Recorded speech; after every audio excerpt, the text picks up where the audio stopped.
बोलते हैं कि देखा करो कि ज़्यादा समय तो नहीं मोबाइल देखने में लगा, समय देखना हो जब मियाँ बीवी का झगड़ा करते हैं, बच्चों को तमाशा दिखाते हैं, तो देखना चाहिए कि हमने कितना टाइम बर्बाद किया है, आवाज सफल किया है, बर्बाद नहीं।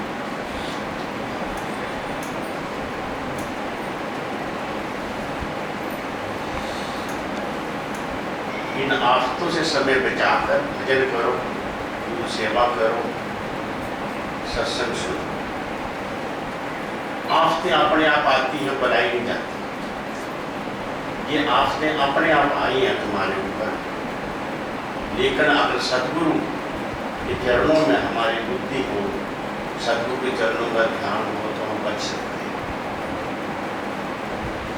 नहीं तो इस चमकीली माया का आकर्षण हमें चैन नहीं लेने देगा। आप सब इस प्रयास में रहते हैं, तभी तो आई है सत्संग सुनने के लिए। दरिया में बह रहा है, डूब रहा है, चलाता है, सहायता करो, सहायता कोई ना कोई इसकी सहायता कर देता है। सहायता नहीं मिलती तो डूब पड़ता है। उदाहरण दिया इसी प्रकार, जिनके अंदर ये ख्याल पैदा होता है कि हम कैसे सुधरे, इस आपस से, इस आकर्षण से, इस मोह से कैसे बचे, वो आप हैं। आप वो राय सलाह लेने यहाँ आ गए। आप जागृत हैं। जागृता जागा हुआ होता है, पर लेटा हुआ होता है। आलस ने उसे दबाया होता है, बर्बाद उस पर सवार रहता है। उसे पता है कि देर हो रही है, पर उठ नहीं पाता।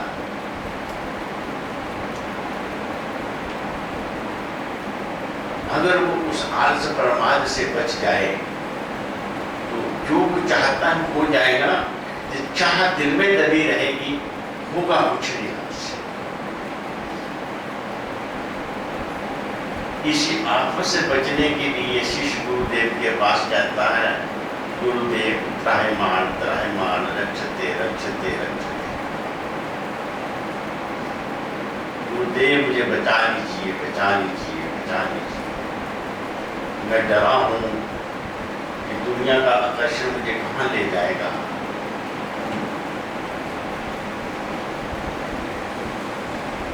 आप जैसे जिज्ञासुओं को ऐसा महसूस होता है, इसीलिए आप हेल्प लेने के लिए, मदद लेने के लिए आ गए।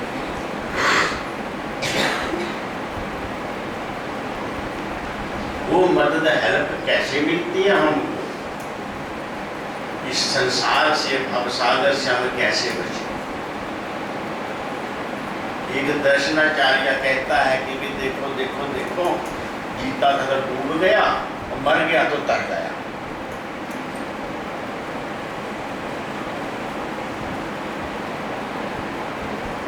डूब तो नहीं दे, लाश ऊपर आ जाती है ना पानी, और जीता होता है नीचे डूब जाता है। पता आपको इस बात का नहीं? बस यही बात है। जब गुरु चरणों में मर जाएंगे तो भव सागर से तर जाएंगे। नानक जीवित मरना खसमे गया।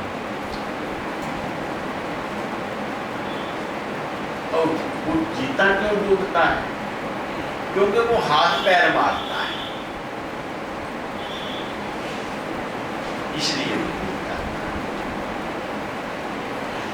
इस संसार से, भवसागर से तरने के लिए अपना कोई भी प्रयास पूरा नहीं। इसलिए इस संसार के पीछे जो हम प्रयास कर रहे हैं ना, ये बंद कर दो। इसमें मजा आएगा, कौन सा अच्छा आएगा, कैसे बढ़िया रहेगा, कैसे मौज मिलेगी, कैसे बाल मिलेगी, कैसे सम्मान मिलेगा, कैसे मेरा स्टैंडर्ड मिलेगा, ये हाथ पाँव में लगा। सोचना भी बंद कर दे, करना भी बंद कर दे। बोलो डूब जाओगे, तर जाओ, पर नहीं। ईश्वर की माया इतनी भयंकर है कि दिमाग को कुछ चैन ही नहीं लेता, दौड़ता ही रहता है। अपनी अनेक जिम्मेवारियां ड्यूटियां समझता है, मेरी बेटी, मेरा बेटा, उनकी पढ़ाई, उसका योग, उसका संयोग इत्यादि। वैसे केवल सुनना पड़ता है, करे किराया पे आप मनुष्य के कसूरी हाथ।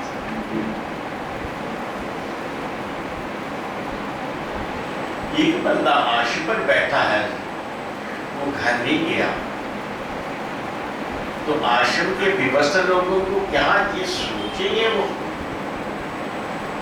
इसे रोटी खानी, इसे पानी पीना, ये सुबह से जहाँ है, नहीं सोचते।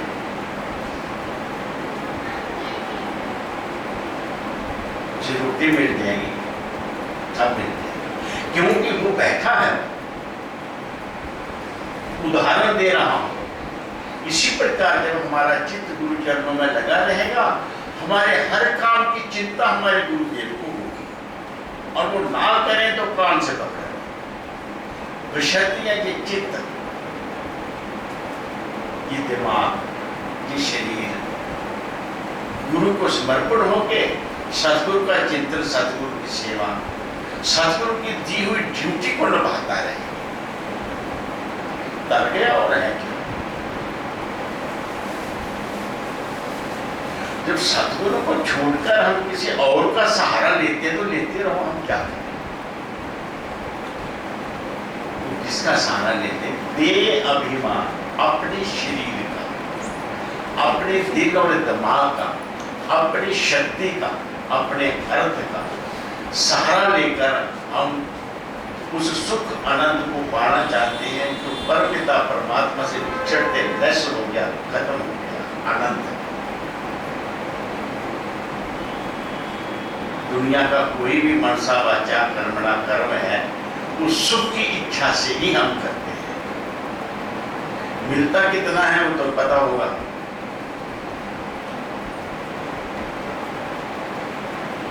केवल मैं बुजुर्गों को कहता हूँ, और मेरे पास तुमने सारी दुनिया देख ली, अब तो हार जाओ। अब हार कर गुरु चरणों में बैठ जाओ। हार गया, ये हार जाए, ये गुरु चरणों में बैठ जाए, देखो क्या होता है।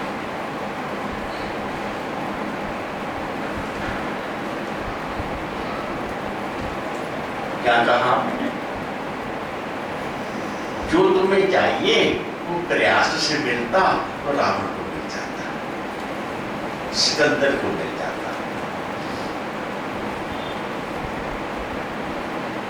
जब ब्रेक लगाओगे तो आपको ऑलरेडी मिला हुआ है।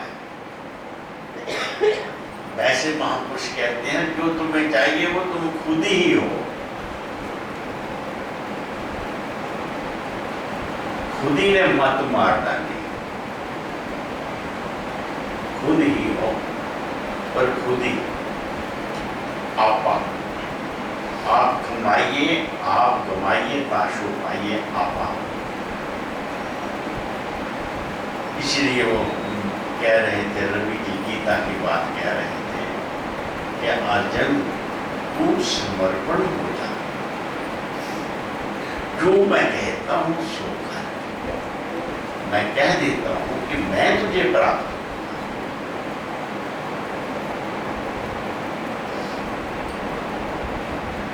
बस।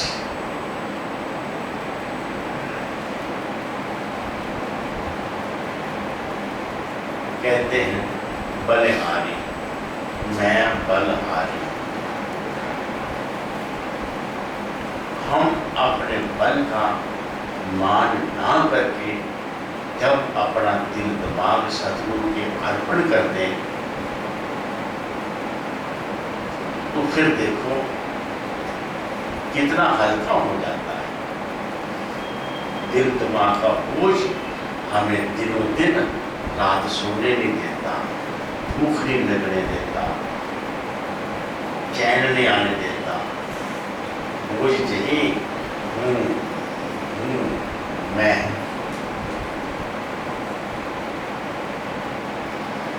कहीं ऐसा ना सोच लेना ये धर्मानंद जी क्या कह रहा है तो हमारी दुनिया कैसे चलेगी। मैं केवल दिल और दिमाग की बात कह रहा हूं।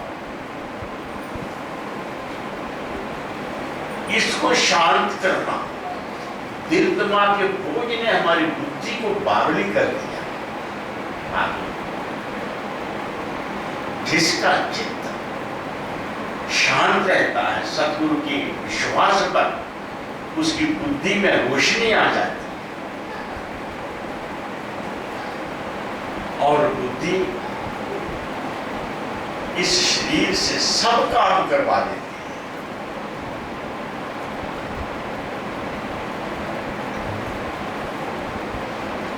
और जब ये बुद्धि पर मन का कब्जा हो जाए तो इसकी कुछ पेश नहीं चलती। मन की गुलाम बुद्धि सदा देह अभिमान में डूबी हुई देह के सुखों के लिए ही प्रयास करती है।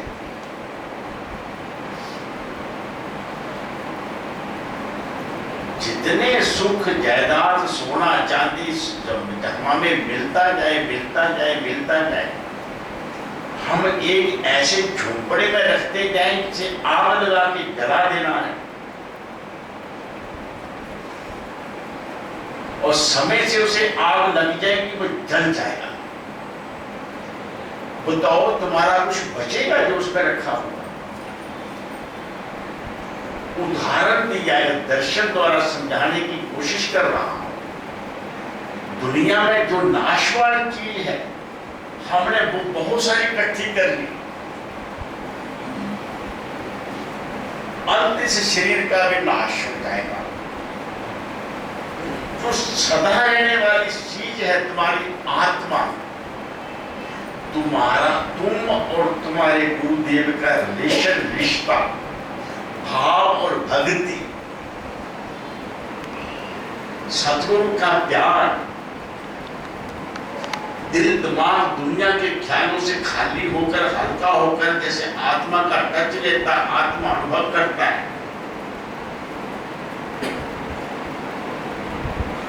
ये तुम हो, वो सदा रहेगा। नाशवान संसार में आकर अमृत कौन पीता है? तो नाशवान संसार से दोस्ती प्यार नहीं करता, केवल व्यवहार करता है। हम व्यवहार नहीं करते, दुनिया में प्यार करते हैं। जिससे प्यार होता है वो तुम्हारे दिल दिमाग के अंदर बैठ जाता है। जिसके व्यवहार होता है जीवा तक रहेगा, हाथों तक रहेगा, अंदर नहीं घुसेगा। तो आप सोचो कि दुनिया में हम व्यवहार करें, नौकरी पर जाना व्यवहार है, बच्चे पैदा करना व्यवहार है, इनको पालना व्यवहार है, उनकी जिंदगी बनाना जो व्यवहार है।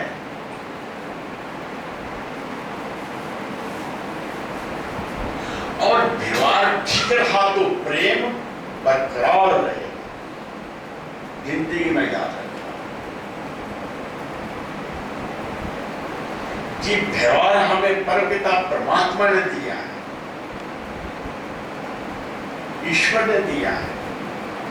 उसकी आज्ञा से इसको करना है, पर इसके बारे में जब हम हानि लाभ सोचेंगे तो फंस जाएंगे। इसमें दिमाग में तुम्हारा फंस जाएगा। क्या लाभ होता है बच्चे पैदा करके? जल्दी बताओ। क्या लाभ होता है बिल्डिंग बना के, मकान बना के? जल्दी बताओ। बनाना पड़ेगा, बच्चों को पढ़ाना पड़ेगा, समाज के सारे काम आपको करना पड़ेंगे, आप नहीं रुक सकते। वो व्यवहार है, और जो उस व्यवहार को निभाता है उसका गुरु चरणों में प्यार होता है, उसको आशीर्वाद मिलता है, उसको ध्यान मिलता है, उसको ज्ञान वैराग विवेक भक्ति ये मिलता है।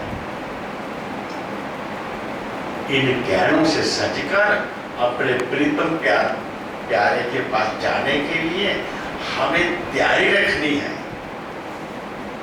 उसकी डेट निकली हुई है, सबको पता है, उसकी इंतजार करनी है। हर बच्चा साल भर पढ़ता है सिर्फ रिजल्ट सुनने के लिए।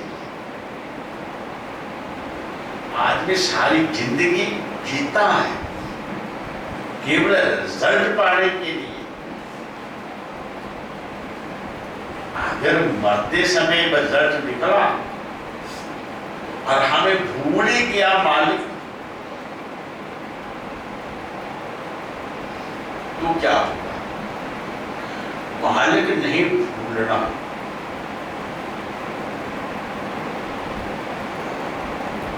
दुनिया को भूलना है, अपने दीन को नहीं भूलना।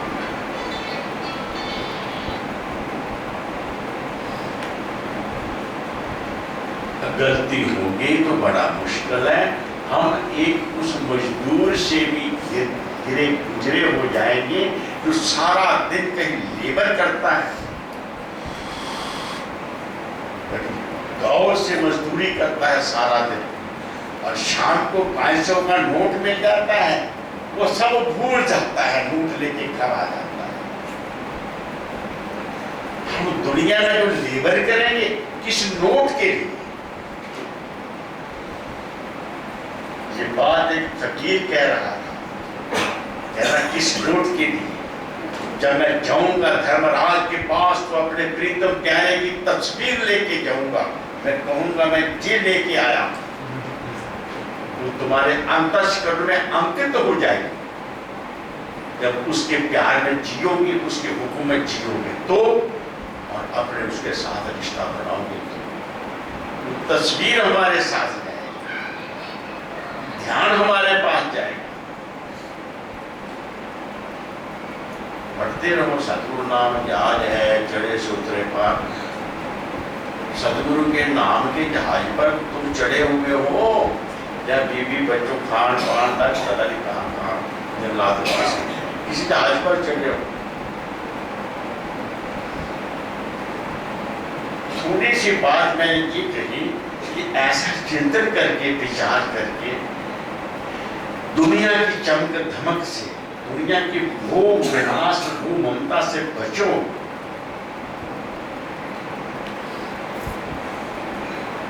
और वहां तक ही रहो जहां तक हमें प्रभु ले जाता है संसार में, वहां तक ही जहां तक ले जाता है।